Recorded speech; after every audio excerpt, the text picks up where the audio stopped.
Okay, tapos na yung hanger stand order. Bali buo lang, walang pintura. Siya na lang daw bahala nyo magpintura.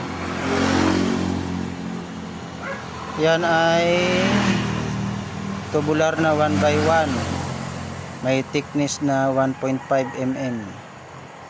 So tubular yan. Nandyan yung tibay niya kasi may brace sa baba.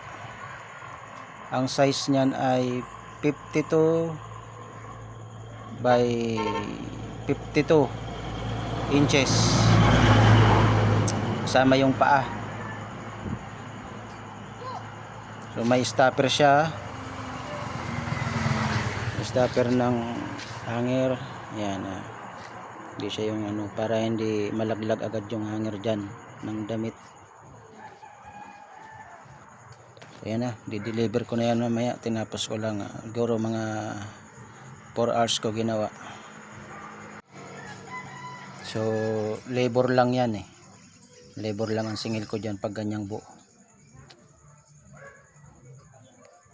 Thank you, kahit pa paano meron, diba? So God bless sa mga kumakayod ng patas.